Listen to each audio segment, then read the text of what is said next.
Vitale would be walking out of that shower. Absolutely.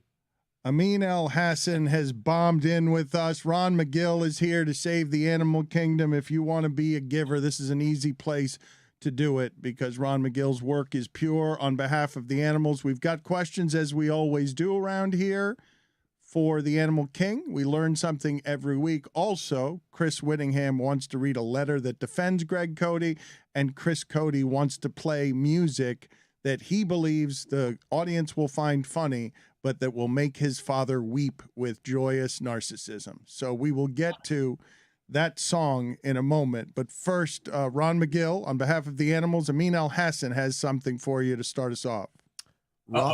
Ron, you've often said that, if you encounter a bear, you want to make yourself big and say, hey, bear, right? Most of the time. Yes. So most of the time is the key part because I read that that won't work with polar bears. So what do you do if you encounter a polar bear? Say your last prayers. You're just fucked. Wow. Just that's it. There's so a polar bear is eating and that's it. You run, whatever, it's climbing up a tree, or you've got no chance. There's no way. Just a weapon helps you. You're not going to win. Really, a polar bear is truly the only truly carnivorous bear that eats basically meat. And anybody will tell you that it is by far the most dangerous bear. You could scream and holler all you want. There's no chance of running away. It'll catch you. I don't know what else to tell you, but generally speaking, the odds are very much against you with a polar bear. Wow. When you get saddened by climate change's ravages, Ron, where does the emaciated polar bear rank, just making you sad having to witness it? Well, it's obviously the poster animal for climate change, right? They're not able to go out in the ice. But I'll tell you what, I don't think polar bears are going to become extinct. I think what polar bears are probably going to do is they're going to adapt. I think they're going to, instead of saying, listen, I'm really hungry, I can't get out on the ice, I got to look for food elsewhere, they're going to be coming inland. They're going to start challenging things like Kodiak bears for things like elk and some of the big land mammals. And I wouldn't be surprised if you start seeing significant crossbreeding between things like polar bears and Kodiak bears. I think these animals are going to adapt.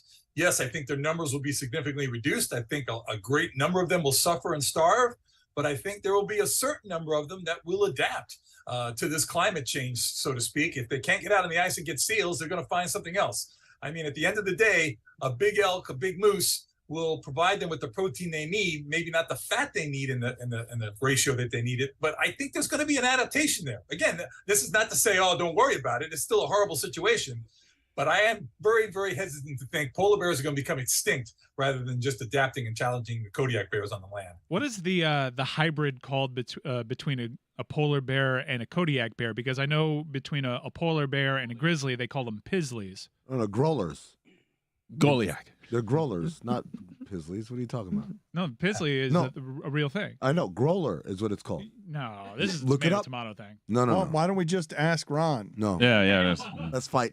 They come up with different types of names. For instance, like a lion and tiger, one is called a tyon, the other one's called a liger. The tyon is when the male is the tiger and the female is the lion, and the liger is when the male is a backwards, the other way around. So they switch them around that way, depending on which one's the female, which one's the male. I've got follow-up questions on your evolution here. The Kodiak bear, polar bear fight. How's that one going? Well, the Kodiak bear is the largest of the land bears. And some will say the Kodiak bear actually gets larger than the polar bear. I think it's a 50-50, buddy. Unless, of course, it's in the water, the polar bear is probably going to have an advantage. But I'm going to go with a 50-50. I mean, a huge Kodiak certainly has the ability to take out a polar bear. That's going to be one of the things where it's, Fraser Ali. And what kind of spawn monster are you having coming for human heads in the evolution of the Kodiak bear and the polar bear? Because now you're creating an even stronger version of a hunting animal, are you not? Of a predator. Yeah, but you know what, Dan? Unfortunately, none of those predators can outrun a gun. So as long as humans are out there with the big guns, they'll always have the advantage, unfortunately. Ron, you are setting up. Unfortunately. Ron, you are setting up a fight card for pay-per-view in the Animal Kingdom. It's 3 fights.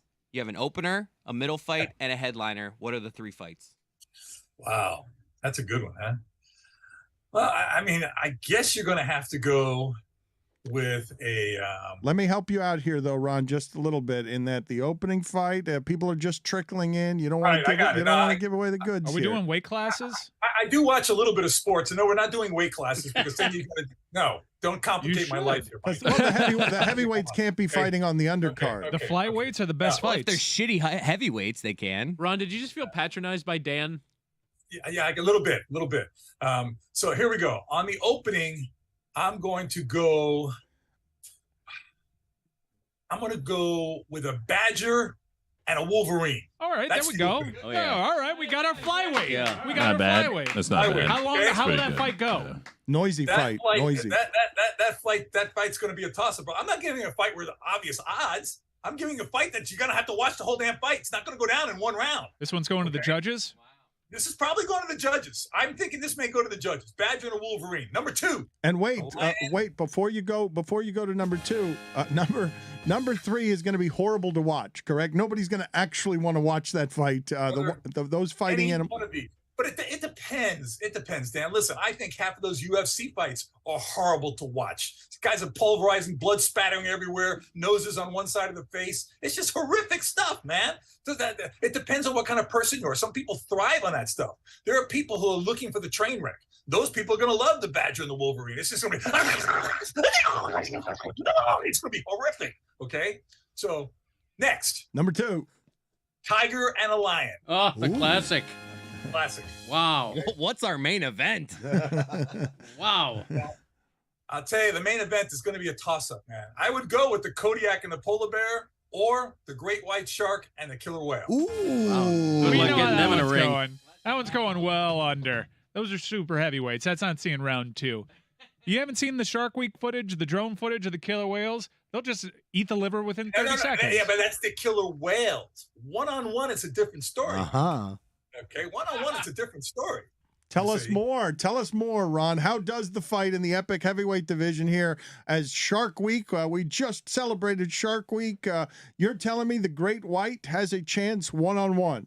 I am absolutely telling you a great white has a chance one-on-one. Okay? Not as see, Mike's shaking his head because he doesn't want to believe. But I'm telling you, guys, it's like, if he gets the first punch in, gets the first bite, causes incredible bleeding, he's just as fast as going to be the killer whale. So you're giving the killer great whales- white. You're giving the great white the puncher's chance. I'm giving him the puncher's chance. If he gets that first shot in there, that bam, it's But over. is he a big underdog, though? Is there because He is a bit of an underdog. There's no question the great white is a bit of an underdog. But depending on the odds, I might put my money on it. Could be a big payout. Okay, because I think the great white has a chance. And listen, while we're on this Shark Week stuff, I've been doing so many interviews about sharks and shark attacks and all this stuff happening in the Northeast. Let me give you guys some stats so you put things in perspective. Okay, there are over 400 species of shark in the world. Over 80% of those species never get longer than 4 feet long. Keep that in mind. Okay, last year 9 people died from shark attack in the entire planet. 9 people last year. Last year, 100 million sharks were killed by people. Okay, let's keep this all in perspective. Scoreboard. We just did a podcast, though, that is available now with the director of a podcast called Reunion, where the bull sharks were attacking with fatal rates that no one's ever seen, and it seems like the bull shark is angry. Is it possible that that climate differences might be creating ecosystem changes that would make some animals more aggressive than they have been in places where surfers, numerically, where surfers used to feel safer? Well, Dan, I'll tell you what's happening. At least with the white sharks up in the Northeast, yes, the water's getting warmer. These sharks are coming more inland. But more importantly, and the thing you have to keep in mind is it's also creating a population explosion of seals and sea lions, which is the white shark's favorite food. And when these guys are going in, if you guys ever been up to a beach in the Northeast, it's not like going to a beach here in Florida. You got these beautiful crystal clear waters. You got murky water. It's cold. It's got seaweed and crap all over the place. These sharks are basically biting out of mistaken identity. You got a surfer in a wetsuit on a board, it can be easily mistaken for a seal or sea lion. These sharks will bite, and more often than not, they let it go. Trust me, Dan, if a white shark wanted to eat a surfer, he'd eat the surfer, and you wouldn't get a surfer walking out of that ocean. It was alive. bull sharks, Yeah, well, though. that happens. So that happens, and the sharks get really territorial. It's a case-by-case basis with these sharks. Sometimes they appear like they really like the human flesh because they finish the whole thing. It's a case-by-case basis, Mike. but the overwhelming majority of them, you can always point out that one oddity where there is an actual death. Again, Mike, 9 people died last year. 9! I will not have this strong defense of sharks. We need somebody to come out and come against these monsters, because I know every single last one of yous, if you see a fin in that water, you're getting the hell out, including Ron McGill. No, not Ron. No, Ron, I swam with them. I've got pictures swimming with them. Yeah. You see a bull shark fin, you see a tiger shark fin, you see a great white shark fin. Your ass is certainly out there on the dry land. Well, Mike, you're right. I'm not gonna push my luck. Oh, I'm not afraid of a dogfish, Ron. I'm afraid of these monsters of the ocean. Dinosaurs of the sea. Yeah. You done now, Mike? Ron, speaking of sharks, can you talk about the Greenland shark? I read that Greenland shark, the oldest vertebrate on the face of the planet, man, can live to be over 300 years old. What a phenomenal animal when you think about that. Ron, I have a follow-up question to the shark debate. Polar bears are amphibious, I assume, right? Well, they are certainly the most aquatic of the bears. Okay, yes. is there any circumstance where a polar I bear... can answer your question, Greg. No. Is there any They're not an amphibian. Is there any circumstance where a polar bear versus a shark would actually be an interesting fight? Not in the water. What if the polar bear just jumped on it, like did Not it on like a land flying either. elbow, like a flying elbow from a big piece of ice into the water? Right on the It's shark. not Yeah, good in the water. that's what I'm it's thinking. not good on land. But the flying either. elbow like this, Ron. Is this back to the knife? Yeah, I under was the doing a giraffe thing. belly? Yeah. Hope you hurt The yourself. polar bear can go for the eyes, though. Like Hello, Rick- Cool like- J did. Can like fake Ric a heart Flair. attack Fake and an it. eye gouge. Dirty players, polar bears. You're like Ric Flair.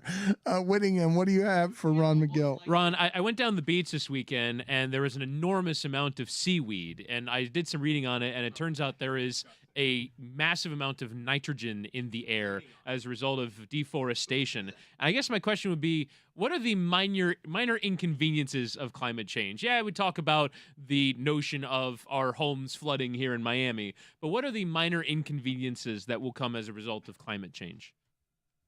A lot more mosquitoes due to rain and due to more habitat for these mosquitoes to breed. And that's the inconvenience, that you get bit by mosquitoes. The major inconvenience is a lot of those bites can transfer things like dengue and a wide variety of other diseases that can be fatal. So, you're getting this influx of insects can be a real pain in the butt. Of course, it's humidity, heat and humidity. I mean, how much of us are enjoying being out in the afternoon here in South Florida now? It's just like you can't really enjoy the outdoors like we could have maybe 30 years ago. Those are what I call inconveniences, but they all lead to major problems. Another dreary note to end this lovely segment that many people have loved for years. Very popular. Listen to it with the kids. The world is ending. The mosquitoes are coming. The polar bears are going to fight the Kodiak bears and create a species of monster that will get more guns in the world. Thank you, Ron. We appreciate it. Thank you very much. Sharks are good, Mark. Mike. No, that's No, not they're right. not. That's They're not. not. Sharks are not They're good. not. Sharks are Don't not boost good. your- Don't Come boost your on, metrics sharks are with a not nurse good. Let me tell shark, you too. something, brother. They're not When you good. start having to pay Come a on. ton of money for seafood because there's not good seafood available to eat because the sharks aren't keeping the population strong and healthy, come back and talk to me. then, Joke's brother. on Get you. that right. I also pay a lot right now for seafood. You Way ain't too paying enough. much. When you got no sharks, you're going to be out of your price range, brother. You're going to have to get another gig. Bullshit. I have no price range when it comes to sushi. Bye, guys. See you later, Ron. Let's go to the music that Chris Cody says that he has that requires some setup. Greg Cody joins us every week here as part of his promotion for the Greg Cody podcast featuring Greg Cody. Greg Cody Show with Greg Cody. Thank you. So a few months back, we did a bit where my dad talks about his Pebble Drive. It turned into Bruce Springsteen. Mike was doing his Bruce Pebble Drive down a I was Pebble. born on a Pebblestone driveway. And it inspired our Yeti Blanc from the Greg Cody Show podcast. He wrote a song. He's ours. And this song, and it's kind of like a funny song, but it's got some heart to it. Well, but got some heart. Did your father cry? You got to listen to the podcast, but it was genuinely emotional, and it was actually like I love to make fun of my dad on the podcast. It was a moment that I even had to step back and be like, wow, this is kind of cool that my dad was moved by this. Nice. And was he moved by it because the song was beautiful, or he just loves anyone singing his name? You It find can't out. be both. Down the wall at 1440 stood the test of time.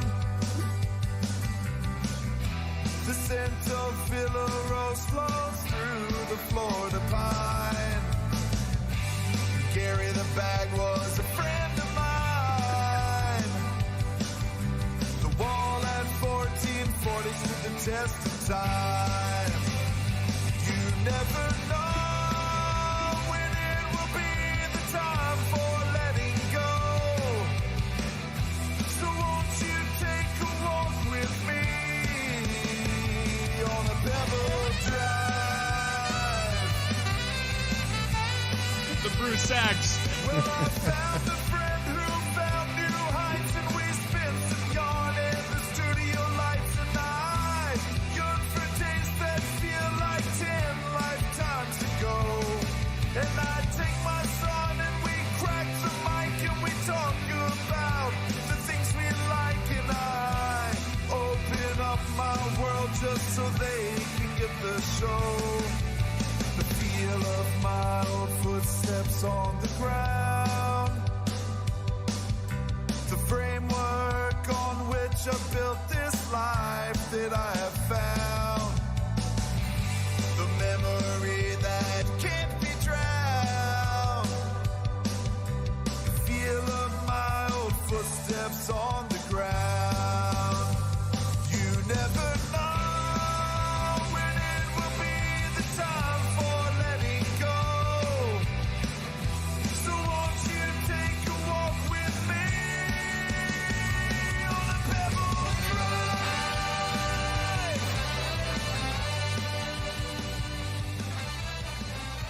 A little long. That wasn't the whole thing. Yeah, how happy is Yeti right now? It's a proper single. They don't make them in That's right. 30-second bites just for our show. Yes, It needed- released today. it Needed to speed up a little bit. Get to the tears a little faster if you're going to Needed go more syrupy. sax. If you're Needed going to way go more syrupy sax. and sentimental. You got to listen at 1.8 speed like I do to my own podcast. What's the name of my man that was the saxophonist for E Street Band? Because he was the only black guy in the Clarence Clemens. Clemens, Clemens, thank there you. go. Yeah. Thanks, Roy. You're welcome. That's actually a Miami guy, the saxophonist on that song. Nobody wants more details on that song.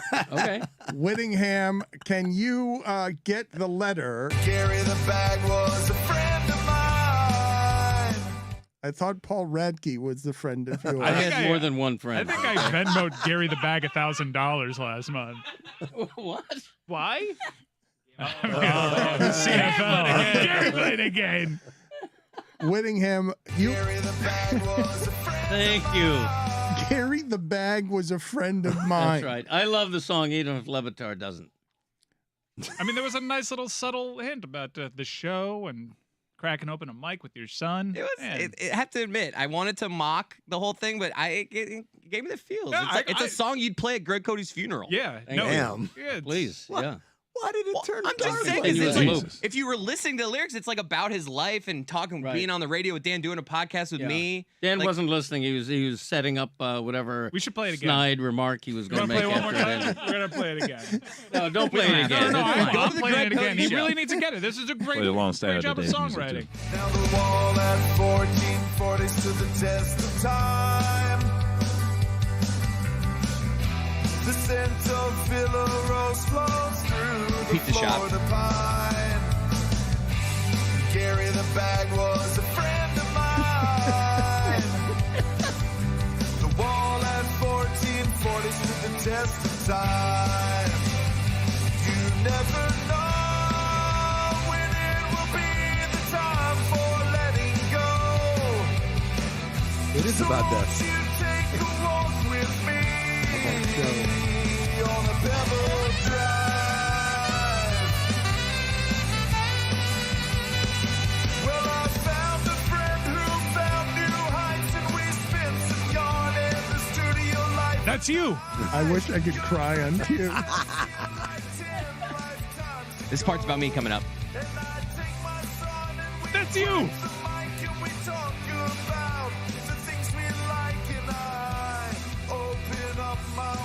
Just so they can get the show. The feel of my old footsteps on the ground. The times I miss the hard network out. I was waiting for a little more funny instead of sentimental.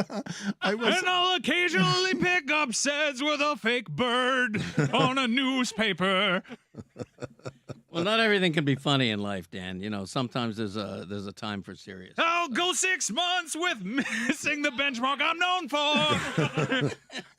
Yeah, that lyric does not work. in No, that song. back I'm in sorry. my day No. this week, Dan. I've taken advantage of a friendship. If this were an actual meritocracy, I'd never be here. All right, that'll be in the sequel. That'll be in the next single. I would just wait for someone to shout out, ladies and gentlemen, the ghost of Clarence Clemens on the saxophone. Do you have it back in my day? No. God.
What are you doing there, Cruddy Springsteen? Did you hurt yourself doing Cruddy Springsteen? I just You thought he was doing a Springsteen No. dance move. Just hit my knee on this goddamn desk. Well, now you actually sound like For there was the that. love of Susie. I heard Springsteen in the other room, and it was And I just banged my knee against the center console. That's more 90s kind of, was it Pearl Jam sounding? Like Yeah. that? Yeah, I gotta find it. She let you in her. All right, there I am. More angst. There you go. Roy's got it. You gotta have, me. Yeah. Me. you were in pain, and I thought you were doing. This is what happened. All I said was for the love of Susie. I'm gonna explain. For the love of Susan. I like this. Hold on. I'm going to explain what I saw to the audience, which is it's Chris Whittingham saying 4, 3, 2, okay? And then I'm not looking, right? And I just hear catch before it clips on the last sound, something that sounds like Springsteen. And I think you're laughing at yourself because you're red-faced. But it's because you're in physical pain and I just caught the first part of For the Love of Susie. And I thought it was your Springsteen, and I thought you were laughing at your own Springsteen. Instead, you just hurt your knee on the console. like the most physical pain I feel in my life is when I bang my knee on this damn thing. It's been. I just want to get rid. We need a new setup. We do. I don't know what the we deal do. is. It has been too long. It is. It's been too long. It's a work at my injury wit's risk. end. I'm sorry. I am sorry that it made you shout for the love of And I Susie. predicted it. You asked me to scoot over earlier in the show. I was like, I'm gonna bang my knee on this gun. We're in the weeds now. Back It to you. shouldn't be there. It should. We He's should already be blamed better. you for it. After all these years, we should be better. It shouldn't be whatever it is that ESPN built out of wood and sparklers back there. It should be a better thing. You guys deserve better. I'm over Formica. I gotta tell you, there's a reason why Formica is no longer acceptable. I am promising you on behalf of Meadowlark Media as a company, we will do better soon.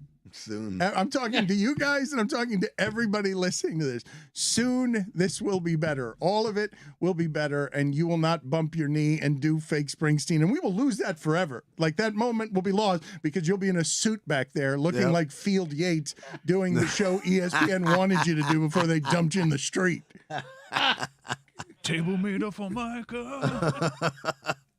I like I like how every melody is still dancing in the dark. It's him. I'm picturing, is it Courtney Cox like dancing across from him, discovered on the.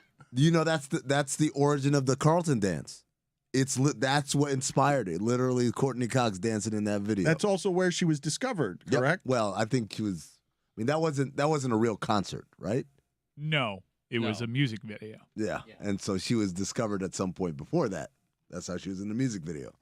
Whittingham, the letter that you got because you've been soliciting old-fashioned letters. Greg Cody loves a letter, right? People are still writing letters to the newspaper trying to reach you, even though the physical offices of the newspaper aren't even there anymore. Correct? Yeah, it goes to a dead letter file or something. I don't know. You don't even get them.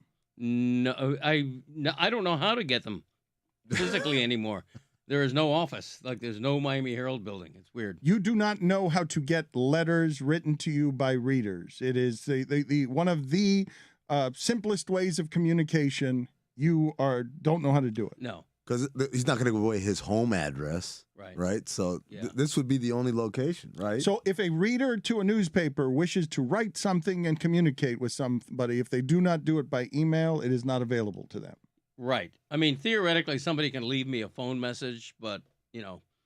I didn't realize that had died. Yeah, man. Okay. Yeah. So that's I still get tons of emails. You know, people can still contact me, but. Well, it has not died here. Chris Whittingham, old soul that he is soliciting from all of America and North America and everywhere that you listen to this, really. He is promising you that your complaints about the show, that they will be heard, if not read on the air, if you write them in personal letter form, keep the stamp industry alive, help the U.S. postal system. Bezos wants everything. Just what do you have? Let him have it. Bezos, if he wants it, let him have it. Retail, all of retail? I mean, Wait, he the already, mail he system? already took Everything. all of retail. Take it. Look, as long as I can get a return on my phone, and then they say, you know what, just keep it. We'll give you the money back. You know what? Take it. Take it all, man. You got it. That happens a lot, right? It happens quite a bit. Also, the entire system for returning things with Amazon, even if you do have to take it back, you literally just take the item to a UPS store, give it to them, and leave. Scan my phone. It's unbelievable He how quick deserves it it. is. You know what? You win. It's spillage over the side, right? Some of the math on some of this stuff. I thought Walmart was just rigging the system back when they could deal with $3 billion in credit card fraud every year because they were just selling so much, right? Like, I thought that was the industry cheating, but keeping your returns, because Amazon is just like, bleep it. You know how much gas it cost here to bring that like 1.99 bracelet you wrote for that, you bought for that costume? Like, wait, how much of this is happening right now? How many millions? How many millions? Oh, Lord, here we go. Whittingham, Hey, Tango. where is the How letter? many millions? You guys must stop this. You must stop polluting this show with a Sylvester Stallone movie, 40 years old, that you're doing impersonations of characters. Nobody listening to this. As Bruce Springsteen. You are actively, I just want to make that very clear. alienating the audience by doing Jack Palance, who died 20 years ago, as a villainous character who was holding two mice two mice, right? Yes. And he was chasing around Sylvester Stallone and that guy with the giant chin. Kurt Russell. Kurt Russell. No. No, I'm talking no. about He's a one good of the guy. bad guys. One of the Kurt bad guys in Russell. the prison. Yeah. One of the Russell had bad the guy, jaw. one of the bad guys in the Kurt prison. Russell has a jaw. He It's why does. Walt Disney's last two words were Kurt Russell. Mike. You didn't know What? that? Yeah. I didn't. Yeah. Hit it. You didn't know that? Hit the sound. What? That's not a laugh. That's just a nice little bit of information. Did you not know that? Again, with your can't your be true. your asshole is the source of pepperoni. Oh, I thought you were calling me one. Oh. No, this is true. Google it. What Look do you- it up. The Look last, it Look it up. true. the It's last no word- one's here. Do That's your own not- research. That's not the The giant. last two words. How much you want to bet? Kurt How much you Russell. want to? Let's do this. How much you want to bet me? I don't want to do it that way. That's right. Gambling. Coward. Gambling. I Yeah. would like everyone. Let's go a half unit. They know too. A little half unit. I would Give like me my fiat wallet. everyone listening to this to simply Google giant jaw guy from Tango and Cash, and then Google the recent photos of Oscar De La Hoya with his eyes as wide as saucers, going crazy because he might be. Many Up. have alleged. Many have alleged that he, yes, that there might be some help that he's getting there pharmaceutically. Any reason as to why Kurt Russell would be the last two words of Walt Disney? I know he was like a child star, so maybe he was still trying to cast a role. Well, we're still trying to prove if it's true. Oh, we it don't is. know. We don't know your Oh, story. you can take this one to the bank. I've never been more certain of anything. Is that right? Yeah. Kurt Russell. All it would Walt seem. Disney's last two words were Kurt Russell. Still waiting for someone to tell me I'm wrong. You will be waiting for a while. Let's get I'll this, be waiting forever this because letter. I'm not. Let's get this letter going as we search the entire. Pepperoni's made of asshole. Still has not been disproven. So we were trying. So Greg felt particularly attacked after today's edition of the Big Suey, particularly from his son. And so I said, Greg, you know we have. It was shocking. Okay, it was legitimately shocking. And Chris, you and I have been getting this criticism a lot that we're too mean to your old man. As you know, he comes in here and does the show and does his best, and that you and I specifically Does his best is debatable. right didn't do. Do you have your back on my day today? No. Hell no. Chris, we have been identified as being too harsh on him, but during Big Suey, you hit him with an acidic spray of "you have been useless" this segment, and it had 2 decades of "he's your father" resentment behind you. The useless had so much chest in it. I mean, we were all dancing that segment. The segment was flowing, and my dad's contributions were just little tiny lines, none of which were helpful, just absurd, nonsensical. A lot of them didn't even make sense. So I just, after the 5th one, I was just like, They all you've made been sense. useless. But this is someone took the time to write a letter and put a stamp on it in defense of Greg Cody against our onslaught or the show's. What is it? Yeah, so it's a letter that was sent to us, which, by the way, was the inspiration for me soliciting letters from the audience. We got 4 more yesterday that I was handed after the show. Again, I will only take criticism of the show via letter. So this is from Rob from Spencer, Indiana. And Rob says, Greg Cody Tuesday used to be my favorite day of the week, but with Dan and Chris constantly attacking everything Greg says or does, it has gotten to the point I spend the entire show dreading either of them saying anything. Chris is especially petulant and childish in his behavior toward his father. No matter what Greg says, Chris is going to attack, belittle, make fun of, or just childishly put down, and it is fairly obvious why. Maybe have Chris take the day off when Greg is going to be on. Something needs to be Whoa. done. It isn't fun or funny anymore. Signed, Greg Cody. Rob in Spencer, Indiana. I did type that letter so my handwriting couldn't be identified. Yeah, I was gonna say we can't accept any letter that's typed up. Yeah, get that Yeah, out of here. that's You want to fair. send in a letter, Mhm. you grab yourself a pen You write and a it. Yeah, paper, you write and it. you show us your penmanship. Like Aki. That's what this is all about. Get on. Revive the dying form of cursive. We can get into that later. Oh, An No, but embarrassment. I can't make a Z I don't want to in read cursive. cursive Embarrassment. letters, though. Type them out for me, please. I can't Yes, make a Z please. in cursive. good letter. It's like Raruda. Really enjoyed that. It says in the Thank letter you. that we all know why.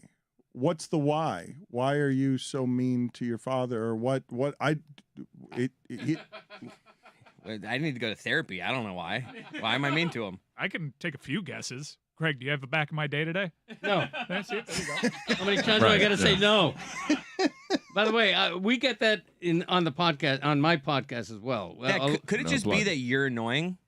I would consider that as a remote possibility, I guess. Could it be that you're very easily irritable with your father? Yes, but aren't we You all? go from There you 0 to go. 100 very quickly. We're all Thank you, irritable with our Witty. parent. You don't get irritated with your dad? You don't get irritated with your parents? No, not that quickly. You should try working with them. That's a good point. The golden boy. I'm gonna side with Chris Cody. Try working with your dad. You guys made that choice. I've got an answer for the Walt Disney thing. False. No. What? You can't do this. No. Mike Ryan on Here's my behalf of source. Stubborn Defiant. Here's my source. Is it Walt Disney? No, it's Kurt Russell. Those words mean anything to you? Not even Huh? Kurt Russell. No? No, I have the Kurt Russell quote here. You want the Kurt Russell quote? It's his last 2 words. This is Kurt Russell is told to the Huffington Post. I assume, as does everybody else, that he was talking about some movie that he was thinking about having me in. I don't know what to make of it other than that. He's referring to not Walt Disney's dying words spoken, but a note that he wrote on, and he wrote right prior to Perhaps passing. he was intubated. And but the These note, are his final 2 sure, words. Sure. So these are the notes On that were paper. written. The notes were Ron Miller, two-way down cellar. Number 2, Kurt Russell, and he misspelled Kurt. Number 3, CIA Mobley. His last 2 words in writing were CIA Mobley. Okay. Then I lay my shield down. Kurt Russell It's was his second last words. Sure of anything that you've ever been. This is also more reporting being done. Wait. Those were his last words, technically. Technically, They Mike's right. They pulled Yeah, me into it was one solid note, so we're gonna take the entirety of the note and consider them his You last said his words. last 2 words, though. I did. And for that I apologize. Kurt but Russell. technically I was right. Apologizes, Bruce Springsteen. I am Mike Ryan on behalf of Stubborn Defiant. Defiance. Begrudging apologies. I will not apologize. Seems like there was a group of words and Kurt misspelled was one of them.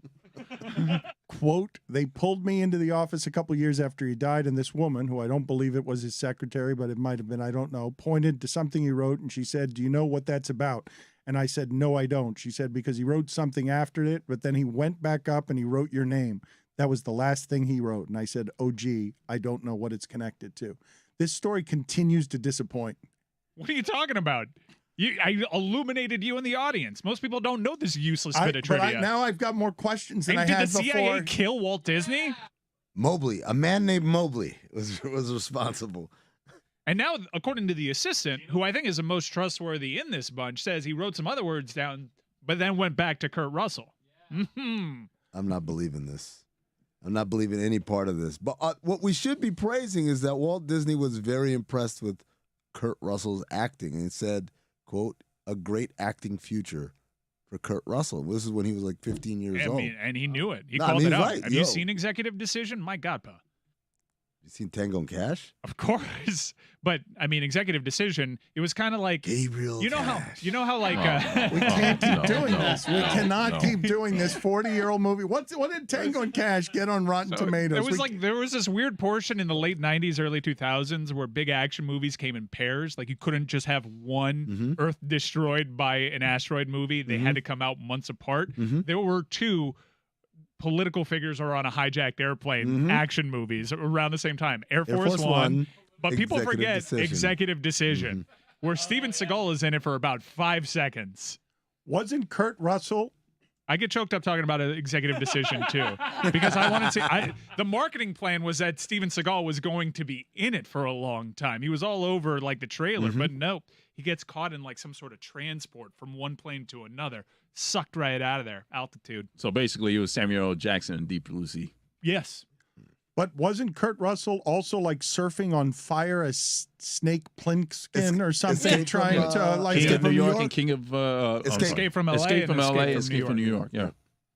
Well, we did that in reverse order. The sequel was Escape from LA. Snake somehow made it to the other coast. He was in Yeah. both of them surfing a wave of fire, or just in the California one surfing No, a just wave the California of fire? one. Just California one. You remember that poster, don't you? I mean, but it's, I remember. College oh my dorm room. God, Kurt Russell and Stallone in a movie together. Yo, Amazing. My freshman year in college. This kid named Scott Serban was my roommate, and Escape from L.A. was coming out. And he was so hyped for it. He's like, "Oh my God, they finally made a sequel to this." And I was like, "I don't know, man." Like, That was an awful movie. I'm looking at this poster. Terrible. Surfing a wave of fire. That's like the Tug Speedman Scorcher franchise. It was just a wave. It was just a giant. Was it just a giant wave through California on the streets? Was it a wave on a highway in California? It was something ridiculous. I don't know, but the eye patch is fire. To answer your question on Rotten Tomatoes, Tango and Cash received 31% from the critics, 52% from the audience. Crowd pleaser. The winner. Amin, I wanted to ask you about everything that's happened here with the Kyler Murray contract situation. It's a wave of fire. It is literally a wave of fire. It's like cresting at the top with flames, and he's surfing. Snake is back is the tagline. So it was Escape from LA. Yeah. Terrible. Yeah, like unbelievably bad. What'd that get on Rotten Tomatoes? Was it worse than Tango and Cash? Did John Carpenter do that one? Yes, he did. John Carpenter's Escape from L.A. And surprisingly, 53% from the critics, 39% from the audience score. You know what that means, Roy? Cinephobe eligible. Mm-hmm. You've never done it. Never done Escape from L.A., but it's always a first time for everything. John Carpenter also did Ghosts of Mars, right? Oh, with the Ice Cube. Yeah. Did you watch that one? I sure did. Oh my so God, is that excited. one bad? So excited to Ice Cube in space. How could they go wrong? That's what young Amin thought. Cinephobe, wherever it is that you get your podcasts. Greg Cody, I wanted to ask you before we throw it to Amin, your thoughts on what happened with Kyler Murray, the homework clause, and then I was surprised that the disrespect was so profound that the Cardinals pulled the clause, and with a statement that says it was clearly perceived as in ways that were never intended. And I Ridiculous. As a statement, that seemed amazing to me. How could it be perceived as anything other than you were basically telling the star of your team, you're either not smart enough or you're not working hard enough? I mean, the implication is one of those two things, at least in public perception, if not in reality. Just a great mistake by the franchise. But then to pull it back and eliminate the clause once you've got it, I mean, and it can put the thing into default. What were your thoughts as an executive? Blew my mind that they would capitulate to public perception on a contract clause that was negotiated and agreed to. Are you freaking kidding me? Oh, but it looks... Who cares? The kid signed it. His agent told him to sign it. It's unbelievable that people would have an issue with this. If it's that bad of a clause, then the kid wouldn't have signed it. Maybe his agent signed it for him. I mean, he didn't sign it for him. You don't sign it for him. No, but maybe the agent knew more about this clause than Kyler did. I don't know how closely players read contracts. So aren't you in essence doing worse than what the Cardinals allegedly did? Like you're insulting the intelligence of Kyler Murray that he wouldn't even read his contract and know what's in it? If the allegation is to put a homework clause in there means you're insulting his intelligence, isn't the allegation that he didn't read this freaking contract the same kind of thing? Was Kyler Murray upset by it? Did he feel it was disrespectful? Yes. Okay. Isn't that enough reason to say, you know what, this was a bad clause, let's get rid of it? Is Kyler Murray a it. fringe NFL player? I'm sorry. I know I'm not a football specialist. Is he a fringe NFL player? If I don't sign this deal, well, maybe there won't be a home for me. Or is he one of the exciting young quarterbacks in this league who has a ton of options and would have no shortage of suitors if he were on the market? The reality is this is a negotiation. People put things in contracts that are to be negotiated, and everything is negotiable in it, right? So the idea that somehow, by the way, also, why would they put that clause in there? That not for a rookie, not for someone they just drafted who they don't know, someone who's been in their building for a couple of years now. They put that clause in there. Why would they do that? I would guess it's because Kyler Murray maybe has a history of not doing enough film study on his own. But that's something that needs to be private between the club and the quarterback, not put out there in a contract. So that's the interesting part. It's not that they put it in the contract, Greg. It's why do we know? Why was that publicized? Why was that leaked? Because I don't know the details of Tom Brady's contract. Right. I don't know the details of Aaron Rodgers' contract. I don't even know the details of Right. Ryan Tannehill's contract. Why do I know the details of his contract? That was leaked by somebody. Whom? We don't know. Might have been the team. Might have been the agent who was pissed that his client demanded to sign it because he was scared or whatever. I don't know. But what I'm saying is the existence of the clause, there's nothing wrong with that because it's negotiated and because it's addressing something that clearly was a concern. The part where the Cardinals are like, Twitter was mad and they had to pull it back, that's even more insane to me than even having it in there in the first place. The quote, it was clearly perceived in ways that were never intended. What am I missing? What could it possibly be Why that do I they're care? trying to say with that sentence? Why would they care? Well, perception does matter. No, it doesn't. Kyler came out and had a press conference where he lamented it Okay. after agreeing to the clause. Okay. All right. And People were making assumptions. by I'm not gonna Thanksgiving, argue. do you think it's an issue still? No, I think it goes out. That Okay. was attributed So- to July. So sometimes people are going to react to stuff that they don't know enough about. Again, they put that clause in there. It's not because he's a black quarterback, because there have been plenty of black quarterbacks who haven't had that clause in their contract. It's not because they don't know him, because he's been there a couple of years. They put it in there for a reason. They argued for it, they fought for it, and they won the argument. That's it. Case closed. He's happy, he's not happy. That's his deal. This is the NFL. Deal with it. The idea that they would be swayed by public reaction to a privately negotiated contract is insane to me. I get what you're saying as somebody from, and this is something that's happened on air with you recently, where there have been a handful of times where you've looked up and I'm like, oh, okay, I've arrived at an age where I'm looking at things the way they were. Young player, that important, gets his feelings hurt and takes down his social media with the Cardinals, and now comes out in a way that adds fuel to the fire right at the start of signing that contract. Yeah, organization betrayed me, joke, disrespect, didn't do team player stuff. That's a different athlete for a different time who doesn't care very much what you, the executive, thinks. Don't hurt his feelings that way. He's the star of your team. You've insulted him. Okay. You've treated him as not he's your star, and whether you think it's sensitive or not, he's still your star. And it appears that it bothered him. So, again, was he bothered by the clause, or was he bothered by the publicity around it and what people were reacting and was like, hey, that's a good point. They are making me. Is that what happened? Or is it because here's the deal. Here's another scenario for you. Hey, Kyler, here's the deal. We're going to pay you $200 million, whatever. By the way, we want you to do 4 hours of homework. And he says, this is bullshit. Hey, the Cardinals go on Twitter or on Instagram. They're offering me a deal that's insulting my intelligence here. That's what someone who is empowered and a modern day athlete who is insulted would do. They would immediately reveal the insult. They wouldn't say, oh, you got a point. Give me that pen. This is unfair. Why'd you sign it? Why'd you sign it?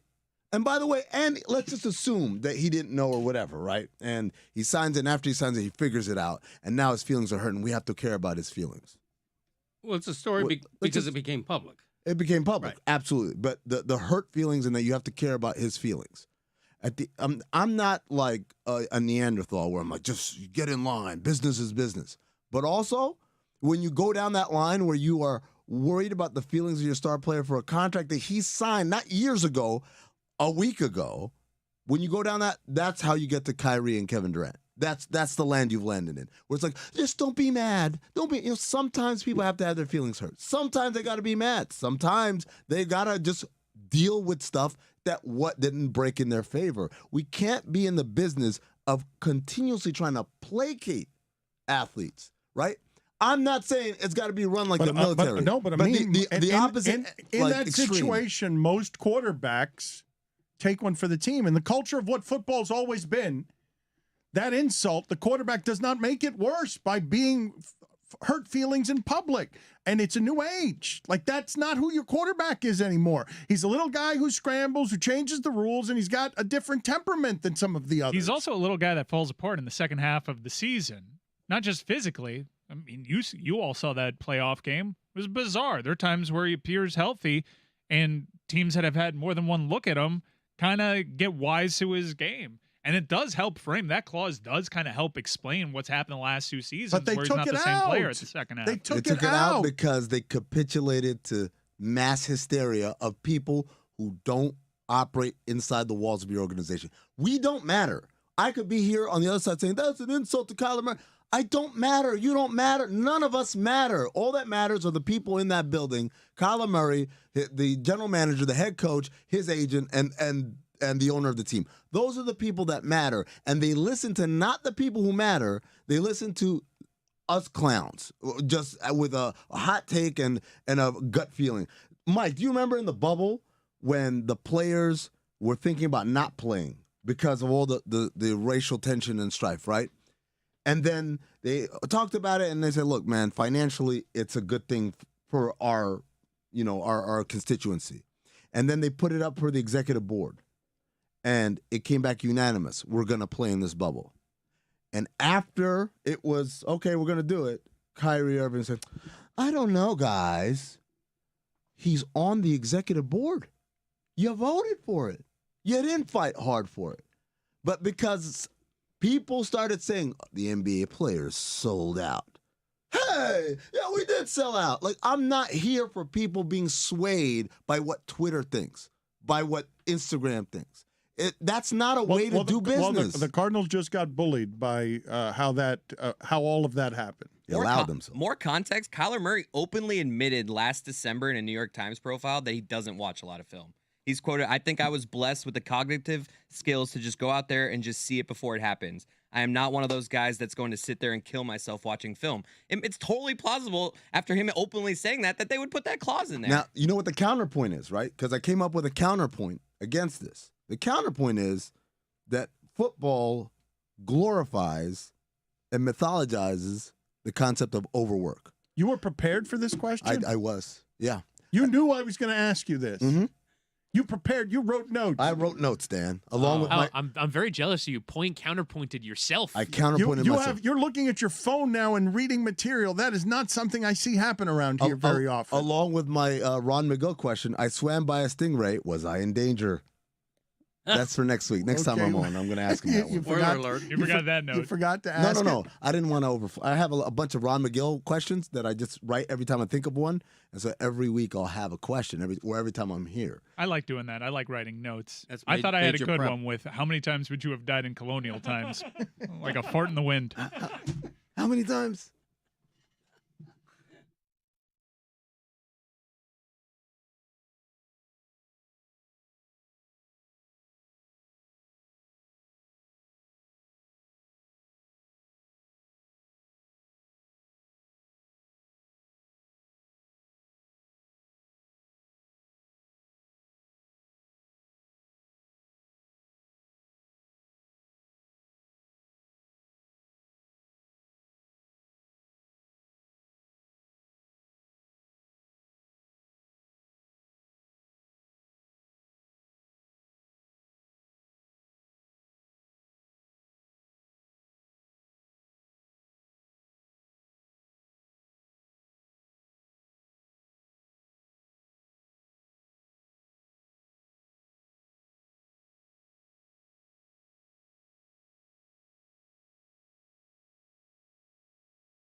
You guys are going to have to help me because I don't watch Below Deck and I don't watch P-Valley. Are you guys judging the tastes of Jamel Hill when she says that some of the things that she's watching, when you're roaring with laughter, is it because you know something about P-Valley that I don't know? Yeah, I watched P-Valley as well, and it is as soap opera gets. And I've known this about Jamel. We've been friends for a while. I know Jamel has like two parallel tastes going on. There's like this stuff that she likes is really well done, well written, and then she just likes the stuff that's, let's just call it fluff, junk. She's got a sweet tooth for junk TV. She likes that sugar. You have guilty and not guilty pleasures. Below Deck, you're proud of it. You're defiant. You're proudly defiant about, I'm Below Deck. I've been on it. I drank too much. I think there was a penis cake of some sort, and I got drunk. Yeah, that pretty much, God damn, that was a very accurate synopsis right there. Yeah, I'm not ashamed of being part of the Below Deck franchise hive. I like Below Deck Sailing, Below Deck Mediterranean. Give me all the Below Decks. I'm here for it. But P-Valley, though, especially this last episode, I think it's one of the funnier episodes. I don't know how you feel about it, or me, that they've ever had. I think I want on my obituary, I hold so you could fly. I want that line on my obituary. The streets know my knees was the line that killed me. The streets know my knees. I was like, I was deceased. And I know the head writer and one of the executive producers for the show, and I was emailing with him, Patrick Ian Pope. And I told him there were so many classic lines in this one. Great value, Barack Obama. I mean, it was so much going on, but I really do enjoy some P-Valley. That is not why we brought her on. We brought her on to talk about Beyonce's new album. That's right. Because Mike Ryan's got opinions, and what? I love the album. I love I like Lemonade. I really get down with Queen Bee. So what? What surprised you about those kids? What? Okay. No, so she's obviously, there's this trend going on in hip hop. Drake tried it out too, where you tap into deep house tracks. I think Beyonce did it way better. I love the album. Mixed messages on what the lyrical content is, but Beyonce is very strong and wants to make sure that she projects that. But I don't know. A lot of these songs sound like they're about fucking. Well, some of them are, to be fair. And she, listen, she's trying to showcase herself as a fully realized woman. Yes, she is the mother of 3 kids. Yes, she is married to Jay-Z. But, when it's time to get down, she down with the get down. And this album, it just sent me through so many emotional feelings. There were parts of it where I felt like my credit score is not high enough to listen to this. There were other parts where I felt myself being transported to Tulum. It was just so much that was going on. But I do think, I know some people have said this is her best album. This is better than B-Day, which many consider to be her best album. I can't really judge because I think this is so different. And a friend of mine who's in the music industry explained something to me, is that artists like her and even Drake, and I know people have banged on him for the project that he put up that is, trying to tap into, that house EDM kind of crowd. But I think music is so fast as the pace of it. And so Beyonce always being a trendsetter, always being a revolutionary in whatever she does, she gave you an album for the club. And I think for the Black queer community, they are just really understandably joyous about this album because they feel like they're being celebrated, much like Madonna did the same, I think, for probably the white queer community. So just for it to be an all hands-on celebration, but Beyonce did cause some trouble in my household. Let me just say this real quickly. My husband, who listened to the album, loves the album. And he looked at me in all seriousness and asked me why I can't talk to him the way Beyonce talks to Jay-Z. And I was like, what? Oh, no. Because I forgot what song it was where she said something like, you could just be yourself. I just love it when you're yourself around me or something like that. It was a very sweet lyric. And it was in that moment that I contemplated burying him in our backyard. But, I was like, talk to me like Beyonce. Like, are you serious? I want Beyonce to talk to me like Beyonce talks to Jay-Z. Okay, are you kidding me? I hope the Beehive So, knows. I hope the Beehive knows that this is not an insult. I've heard songwriters talk about how collaborative the songwriting process is with Beyonce and how it is with other artists, and she really gets in there. But it's a little weird to have someone else speak on your love life and then you sing it. It just kind of feels a little weird. It 26 writers, right? Yeah, 26 yeah. writ's. She works very hard when it comes to the collaboration process, and other people are writing about what it feels like to have sex with Jay-Z. It's just kind of weird. It'd be kind of like if Bruce Springsteen sang some of these lyrics, it would land the same way. Like, cuddled up on the couch, motorboat baby spin around. Wait, what? Huh? Yeah, cuddled up on the couch, motorboat baby spin around. Like you're on Jeff That is Darlington's not, finger. It's not true. It cannot Hell be yeah. true. I hope it's true. Put it on the poll as well. When it's time to get down, is it time to get down with the get down? Because I don't know if I was agreeing with that, but I felt like I should be. And there's distinctive differences. There's the get down, and there's the get down to the get down. You know what I'm saying? Like you have to. It's levels to it. It is really hard, though, competitive. We talked about how Troy Aikman is now doing these exercises because he's got to ward off Tom Brady in the booth and young people coming for the spaces that the older generation, the icons, have. The fact that she's still out here, that Jay-Z's not retired, but he's saying, I'm not exactly making music now, that she would continue to rise to the challenge of, at this age, with nothing left to accomplish. Like, we don't have a lot of artists like that. No, and continuing to set trends. It's one thing to follow trends. It's another thing to be able to set them and to completely change the marketplace. I mean, Beyonce, she was the one dropping secret albums. You know what I'm saying? Like, she doesn't even need marketing anymore. She's just like, you know what? I feel like an album right now. Friday, y'all get one, you know? And so just what she's done to the music industry has just really been transformative. I've been blessed and fortunate enough to see some great artists perform in concert over my life. You know, for a long time, Janet Jackson to me held that mantle. I've seen Janet multiple times and she was great. But I do think now it is, you know, with no hyperbole, really no argument, like Beyonce is the greatest entertainer of this generation. And she's definitely firmly in the conversation, if not leading the conversation for greatest entertainer of all time. And I cannot wait for this tour. Likely I'll have to take out a second mortgage, I'm sure, to afford these tickets. But given how Renaissance, the track flow and the transitions, this is going to be an opportunity. I've already seen her walk on water at a concert in Baltimore, like at MCI Stadium. She walked on water, Dan. Water, okay? And so I can only imagine the type of choreography, the type of routine that she's going to put behind Renaissance. This is going to be her magnum opus. And even though she keeps giving us that every single album. So her level of excellence is just something that we just have not seen from an artist. Very rarely, I should say. Kiss me where you bruise me. Taste me on that fleshy part. Really? Yeah. Really? Taste me on that fleshy part. Taste me, not touch me. Taste me on that fleshy part. Wow, Bruce. that Jeez, I fleshy ain't know I you got scream that so part. loud, I curse the stars above. Jamel, Bruce is I'm a talking freak. about the clitoris. I'm talking about the clitoris. Yes, I am. Now we're out here riffing, and I'm gonna try to find it if I can.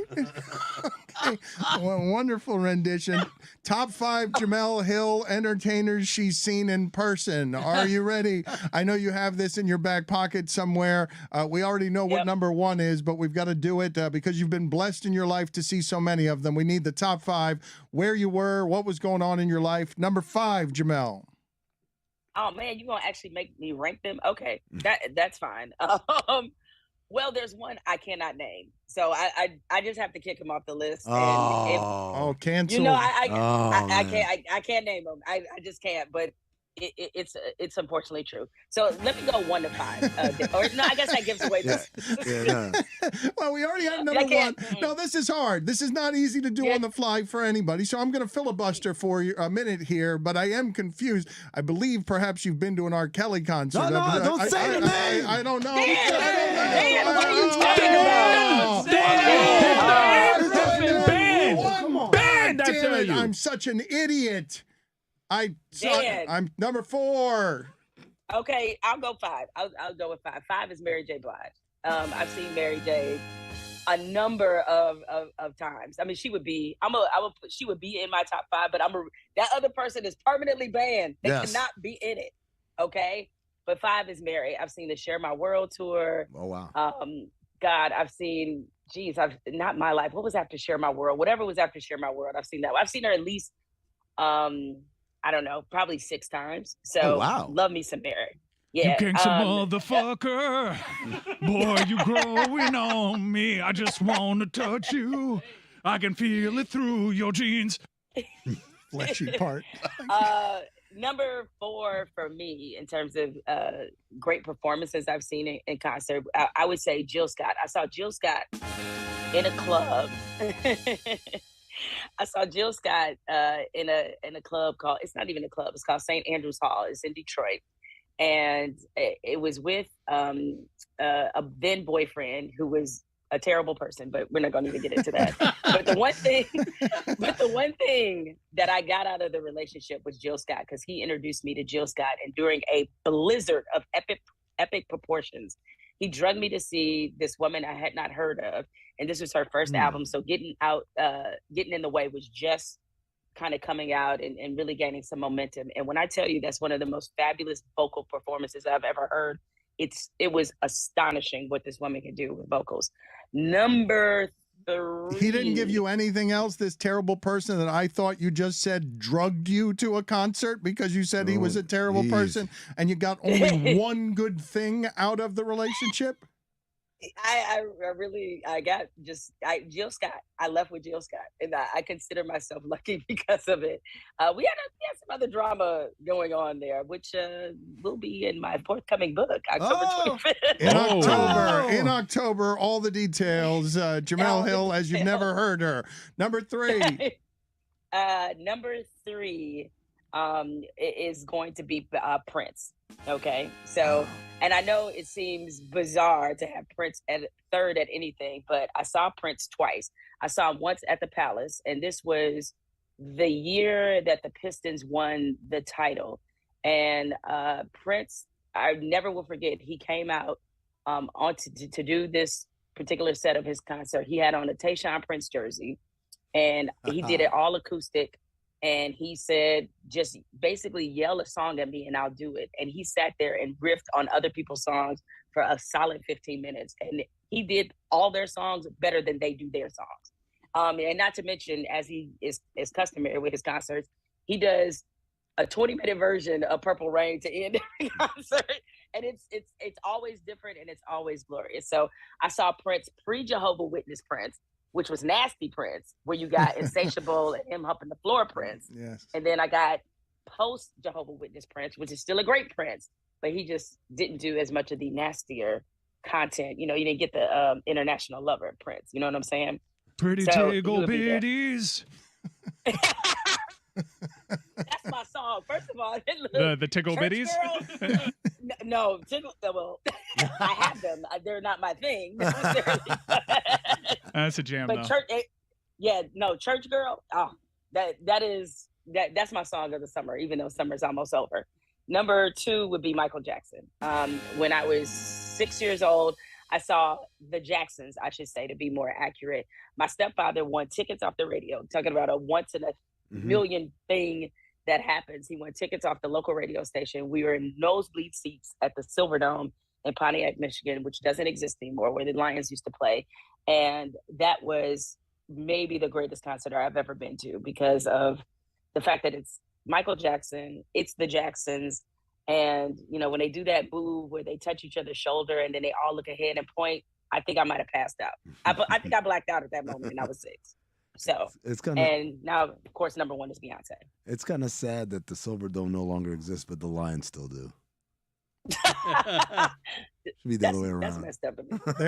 There was a time we were talking about trying, because it cost like $1 million to buy it as a bachelor pad if you were willing to pay the taxes because it was in such a state of disrepair. Before we let you go, though, Jamel, I did want to ask you about everything that just happened with Deshaun Watson. We're going to have Mike Florio on here in a little bit to talk about the mechanics of the legalities. But what was your takeaway from everything that happened yesterday and was in the report by the independent arbiter? I'm not sure if I can't say what is when you have that many, civil lawsuits pending concerning the serious nature of what he has been accused of. I don't know what's the number, right? So in a way, I don't want to sort of stray into the territory of saying like, oh, it should have been 11 games or 12 games or this or that. It's not about the games. It's about the fact that some of the things that this arbiter sort of admitted were disturbing and just didn't really coalesce with what the punishment that was actually issued. So you can't tell me in a ruling to say that Deshaun Watson, in looking at the facts and your expert judicial opinion, is such a predator that he should not be able to have masseuses outside of the Browns facility, but yet here's 6 games. Or saying things like in the report referring to what he put some of these young women through as non-violent sexual misconduct. What does that even mean? So once again, the language around how we talk about sexual assault, misconduct, those sorts of things is the most bothersome part. I read the report and what I got from it is like, oh, he's a creep, but he's not a dangerous creep. And I don't know. And I'm just, again, appalled, disappointed, as I often am, in just the message that sends to women, which is often that we just have to tolerate the bad behavior of men at the risk of our own personal safety and discomfort and just kind of live with it, because there are just not enough corrective measures in place that will actually check this behavior. Once again, it remains fully on women to police the behavior of men. And so I was more disappointed in the report and the ruling that was issued than I was in the actual punishment, because of the message that it sends. The optics of this are bad. At the end of the day, Deshaun Watson, this is only going to cost him in terms of salary, $330,000. He's going to settle, I'm sure, some of these lawsuits. So this, and everything that he's gone through, and I realize that his personal reputation is obviously taking a hit, but there was more reward in this than there was actual consequence. And that's the part that always will disturb me. A lot of people are looking at the fact that he didn't play last year and try to make that some sort of punishment when it wasn't a punishment. That was trade strategy. That was not a punishment for what he was actually accused of.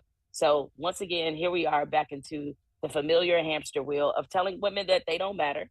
And when it comes to the issue of sexual violence and sexual misconduct, our safety will always be leveraged, will always be compromised, if not completely overlooked, as long as you are able to cheer on your favorite athlete. He got rewarded with the biggest contract for a quarterback in NFL history.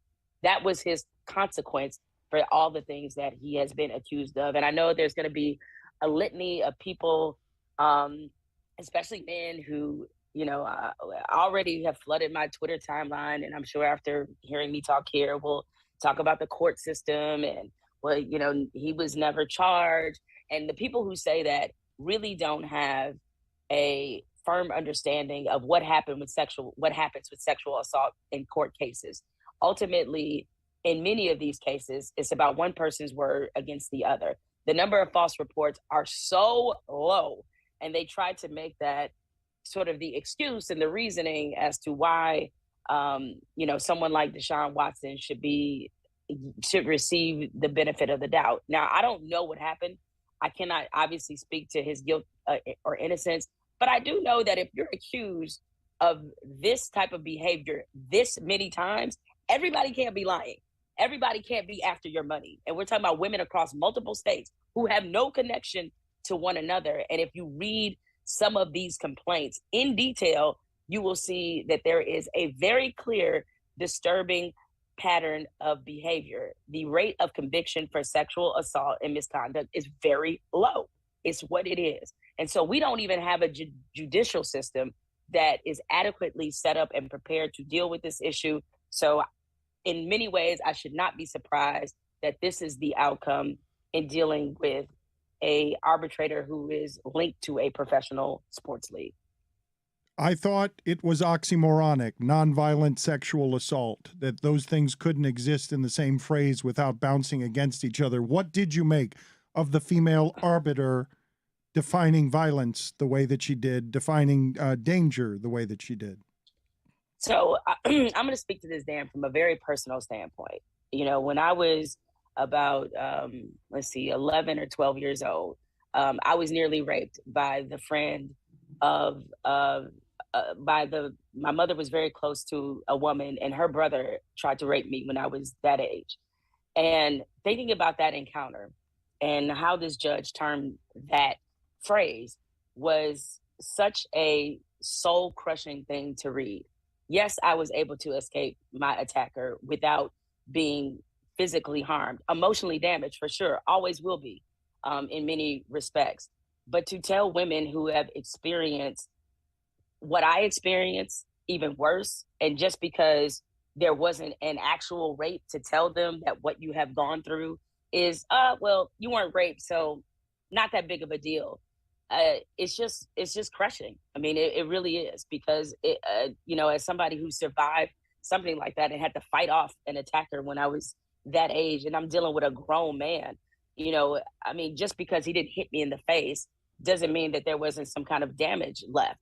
And I think for a lot of people who have survived or even been assaulted, this is just, that's the kind of language that makes it dangerous for women out here. My mother's a rape survivor. There have been other women in my family who have been sexually assaulted. And so to see that and think of them, it made me quite emotional, Dan. So I just, the callousness of those words, we talk, I know some people have probably taken it and used it as a catchphrase that they put right in the basket of woke and other terms that we have termed to sort of be meaningless. But rape culture is real. And that to me is a significant, rape culture won that day when people read a phrase like that.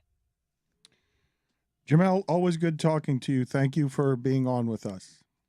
All right. Thanks, guys. Appreciate you. Thanks, Jamel.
What are you laughing about, Mike Ryan? You are roaring with laughter. Mike Florio, Pro Football Talks founder, is with us, and we need to introduce him correctly here because the man is a bit of a legend. I don't know if a bit is diluting it too much because he created something out of nothing, a media empire, got to the football trough, information trough before everybody else, and his story is interesting because he went from law to make a career in a very difficult business. So let's introduce him correctly. With Amin has been working on his broadcaster voice, and we were told that his book, Playmakers, How the NFL Really Works and Doesn't, is available wherever books are sold. What's that about? Oh, in recent decades, the NFL has simultaneously become an athletic, financial, and cultural powerhouse, in a league that can't seem to go more than a few weeks without a scandal. Whether it's about domestic violence, performance-enhancing drugs, racism, or head trauma, the NFL seems to always be in some kind of trouble. Yet, no matter the drama, the TV networks keep showing games, the revenue keeps rising, and the viewers keep tuning in. How can a sports league or any organization operate this way? Why do the negative stories keep happening, and why don't they ever seem to affect the bottom line? In this wide-ranging book, Mike Florio takes readers from the boardroom to the locker room, from draft day to the Super Bowl, answering these questions and more, and showing what really goes on in the sport that America can't seem to quit. Known for his constant stream of new information and incisive Are you commentary, reading the entire book? Florio delivers again in this book with new insights and reporting on scandals past and present. This book will be the talk of the league, whether the league likes it or not. Goosebumps. Wow. Can you say the autumn wind is a pirate just once? I'm getting the audiobook. How many million? We should have hired him to do the audiobook if I had any idea. Mike, thank you for joining us. Legally, just legally, can you take me through what it is that this arbiter ruled and what you found most interesting legally? Because it seems to me like whatever it is that she explained, she just landed on precedent, and was going to not go much further than 6 games. Legally, here's the most significant aspect of her decision. Legally, because all that matters from her decision as it relates to the next step in this are her factual findings. Doesn't matter that she decided to suspend him for 6 games based upon her factual findings. What matters to Roger Goodell or his designee is what those findings were, because those are binding and cannot be changed. And she found, Dan, that he did it. She found that the testimony was credible, that he did it. She found that his testimony was not credible. She very politely called him a liar for a categorical denial of any wrongdoing whatsoever. That gives Roger Goodell, if and when, and I think it's a matter of when, not if, the league chooses to appeal the decision to the league itself, everything he needs to say, thank you for your service, thank you for the findings. We disagree that it should be only 6 games. It will be whatever I, the guy whose name is on every football, chooses it should be. So this, even though at first you had Browns fans who were like, oh, it's only 6 games. Yeah, it's only 6 games for now. The most significant fact is her findings of fact, which allows the commissioner to do whatever he wants. You're the first person I've heard say that. I've been wondering in these 3 days, is he actually going to end up doing the quote unquote right thing by taking all the power back, ignoring and nuking the arbiter, the system, and going right back to, no, I make the rules? And that is the system. That's what the union agreed to. They agreed to an idea that they'll have an independent person make the first decision, but the commissioner still has final say. So the person with final say has all the power. And I remember when they were selling the new CBA to the players 2 years ago, at one point I saw it sold as they're going to have an independent person make the final decision. And then you get the actual document. It's like, that's not what it is. The guy who was judge, jury, executioner, and appeals court is still the appeals court. And that's all that matters. So as it relates to this issue, Dan, and more broadly, the power balance between management and labor, the league's not going to give up its right to be the final say here, because it's a reminder to the union, if you don't like it, let's go back to the bargaining table. If you don't like it, come take it back from us. You gave us this power, and we're going to use it. I fully expect them to appeal, and I fully expect the suspension to be more than 6 games. Is there additional reporting with that, or are you just following the breadcrumbs of legality here?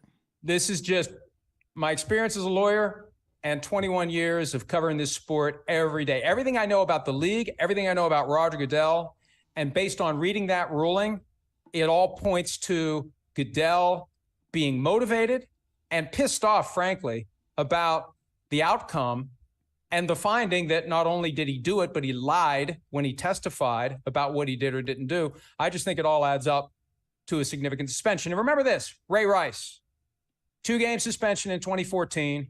Video comes out of the knockout punch in the elevator. It almost brings the house down on Goodell. He resolved at that point, I believe, to never be accused of being too lenient with a player again. That's why Ezekiel Elliott got 6 games. Never arrested, never charged, never even sued. He got 6 games. We're still in that mode. We're still in that mindset.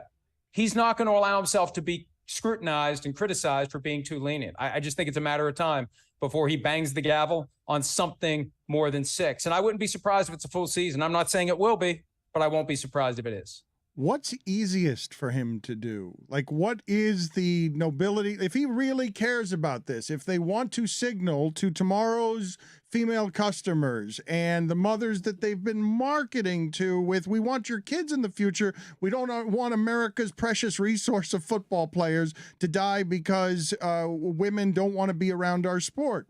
What is the easy play here for Goodell? What is the hard play? What do the owners want from Goodell? Well, and that's one of the keys here, because he's going to talk to the owners, the ones who run the league, 5, 6, 7 of them who really have the power. And at one point I thought maybe guys like Robert Kraft and Jerry Jones would counsel against pushing this any farther, because they got dragged into it before Judge Robinson, because one of the arguments is you've got to have proportional punishment when you're disciplining a player, given that the personal conduct policy says owners will be held to a higher standard. And we've got folks who either haven't been punished or weren't punished enough. But they kind of fell out of this. They didn't take a lot of shrapnel in the 15-page decision from Judge Robinson. And I think they could get to the point where they're confident that if this thing goes forward, if there's a federal lawsuit that's filed at some point, they're not going to be dragged through the mud as part of it. We'll see. But I think that's a factor. But the easiest thing for Goodell to do is just say, look, we've agreed to this process. I have the final say. It comes back to me. And Dan, look, we already know that the league employees who were handling this hearing wanted, on behalf of Roger Goodell, a full season suspension. So I don't see why he wouldn't want those same employees to push for the same thing, and then he makes the final decision. It really is ridiculous when you think about it. The league is appealing the decision to the league. So the guy who tells the league employees to appeal the decision is the guy who's handling the appeal. It's just one big dog chasing its tail, but at the end of the day, it's going to end up where it wants to be. But the arbiter is saying you don't have the right to make up the rules. The arbiter is saying these things are collectively bargained. The arbiter is saying even though he's guilty of those things, you don't have the right to make unprecedented rules as you go along, Roger Goodell. You don't have that right. We read those pages. They're going to ignore that part of it and just going to take what the independent arbiter gave them as ammunition. I see nothing in the CBA or in the personal conduct policy that requires Roger Goodell to give any credence to her application of the personal conduct policy to the facts. The only thing he's stuck with are the facts. And this gets a little bit too into the weeds legally, but a lot of times when there's an appeal process, there's some sort of standard of deference that is given to the judge's decision. It's only overturned if it's arbitrary and capricious. It's only overturned if it's an abuse of discretion. There's no standard like that here. The way I read it, as long as he doesn't introduce new facts, and in this case he doesn't need to, he can do whatever he wants. He can pick whatever number he wants, and there's nothing that anyone can do about it. The way it was bargained by the union, he's got final say, and I expect him to exercise final say. What difference does it make that he is now at odds with the union that continues to try to come after this power in various ways, and through collective bargaining, he does not have to treat them as partners because here he can be iron-fisted commissioner who does whatever he wants? We've seen it from day one. I remember when he became the commissioner in late August of 2006, I started to hear from people that I know who deal with these disciplinary issues that all of a sudden, they're not cutting deals anymore. All of a sudden, everything's going to a hearing. All of a sudden, the league is taking full advantage of the power that it has. And so many of these things are rigged. They really are. It's set up for the NFL to be the one who makes the decision, whether it's the John Gruden case where he's trying to fight and so far has been successful in keeping the case out of arbitration, Brian Flores and the other coaches suing with him, trying to stay out of arbitration because the league creates its own in-house system for dispensing justice, and it's dispensed by Roger Goodell or his designee, which means whoever he taps on the shoulder that's going to do whatever he wants them to do. So I think this is no different than what we've seen for the 16-year tenure of Roger Goodell. He has power, and he never hesitates to use it. Mike, I found the Browns' approach yesterday so misguided because throughout this entire process, Deshaun has maintained his innocence, hasn't apologized, has shown zero contrition, and the franchise has stood by him, and now they accept the results of this investigation. Stefanski went on record as saying that. Well, the result of the investigation is this person did it. The things that people were saying about him was he did it. And their first statement on the fact was, this might be triggering. He has shown contrition, which was a lie. Now, how do you reconcile that? Where do the Browns go from here? Because I thought they totally botched it yesterday. They now know that the person that is running their huddle is a serial sexual assaulter. Well, and I think the statement that was issued by ownership yesterday, and you referred to some of it, it's basically poking the bear in the ass on a day when the bear's already upset. Why are you trying to shame Roger Goodell into not exercising his right to appeal the decision to himself? It had echoes of what the union did on Sunday. When they're like, hey, we respect the decision. They knew which way the wind was blowing. We respect the decision. We call on the league to do the same. Yeah, we call on the league to give up its power to put a different decision in place of the one that's made by Judge Robinson. I think it was horribly misguided by the Browns. And you're right. They say we accept her decision, and he's been remorseful all the time. Well, if you accept her decision, you have to accept her decision that he's shown no remorse. So you're not accepting her decision if you're rejecting whichever parts don't fit with your narrative. I just thought it was a horrible mistake by the Browns. And at a time when there's already people pissed off about the contract, fully guaranteed, 5 years, $230 million, sets a precedent that other owners have to deal with. They're just asking for more trouble, and they're asking for a longer suspension by handling it the way they did yesterday. I want to ask you some questions legally, and I suppose we could do this with you every week with the NFL, but the Gruden and Flores lawsuits, what were the most interesting things in there that you're following, and where do you think those things are going to end up? Well, let me start with the Gruden case, because he's already won at the trial court level the question of whether or not the case stays in court or goes to arbitration. The NFL will appeal that as far as they can. With the St. Louis relocation case, the NFL appealed the question of arbitration all the way to the U.S. Supreme Court. Now, the court didn't take on the case, but it bogs it down. I think the Gruden case is going to be bogged down through multiple layers of appeal, but eventually we find out who ordered the code red. Eventually we find out where those emails came from. Were they from Goodell? Were they from Dan Snyder? Small universe of people had those documents that were weaponized against John Gruden. It's a balancing act, because you could say he got what he deserved, but also, wait a minute, this is a big secret investigation. They're going to carve off 5 pages and give them to the New York Times or the Wall Street Journal and get a guy run out of his job. So we're going to find out who did it, and we're going to find out what else may be in those documents as well as part of it, but it's going to take some time. Same thing with Flores. There's going to be an extended fight on whether or not the case should be in arbitration. And what they're trying to do now, and I haven't seen a ruling on this, they want to engage in discovery. They want to take Roger Goodell's deposition. They want to find out what he's been paid. They want to find out what bias he may have in being the arbitrator for matters involving the teams. And that's been an obvious problem for years, and nobody seemed to have an issue with it. Wait a minute, the guy who's in charge of the sport, who gets paid $65 million a year by these owners, is the guy who's designated to resolve lawsuits brought in-house against these same owners. Well, how's anyone who's pursuing justice ever going to get a fair shake when he's deciding cases involving the people who pay him? So they're really making that a big issue. And it's overdue. We've just kind of accepted it because that's always the way it's been. But it's just inherently wrong for them to expect to have what I call a secret rigged kangaroo court in every situation where someone is trying to get justice. When you mentioned 6 or 7 owners run the league, I assumed that Bob Kraft was one of them, and I assumed that all that ownership stuff was about his incident here in South Florida and them looking like, never mind higher standard. He's dabbling. We never saw photos. We never saw anything. Everything vanished. It's rich people making everything go away. Explain to me how Bob Kraft plays into some of the inner workings on the Deshaun thing. Well, one of the best arguments that I thought going into the hearing was this idea that the personal conduct policy says, black and white, like 4th, 5th paragraph, owners are held to a higher standard. Owners will be subject to greater discipline than players. So Jeffrey Kessler, who represented Watson in this, decided we'll make an issue out of that. What about Bob Kraft, who was charged with solicitation? Charges were dropped because it was an illegal effort to capture these images, and there were people who were victims in this. There was a class action. I don't know how it turned out, but people who just went for massages were being secretly videotaped in various states of undress. It's a horrible way for the police to do business. The case went away, and my understanding at the hearing, it was acknowledged that they investigated Kraft, but they didn't impose any discipline on him. Now, the difference is he was never accused of trying to engineer a sexual encounter out of a massage.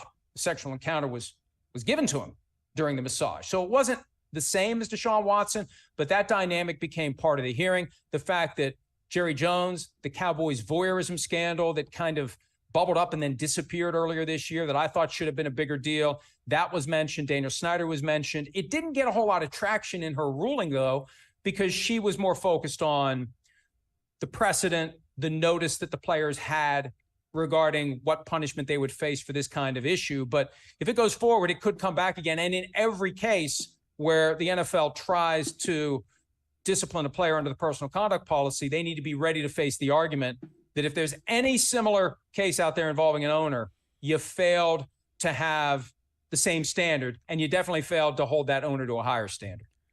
The fact that the arbitrator said flatly that Deshaun Watson was lying when we are the NFL and we expect cooperation with our interviews, and if you don't cooperate, the penalties will be even stiffer. Yet more ammunition for this theory you have that this will be appealed. Roger Goodell will appeal this to himself. The absurd sentence of Roger Goodell is going to save the day heroically, and it's going to be the right thing because he's going to ignore everything that was done here, all the money spent on lawyers, take just the facts that he wants, and do the right thing. And I think it will motivate him to do it.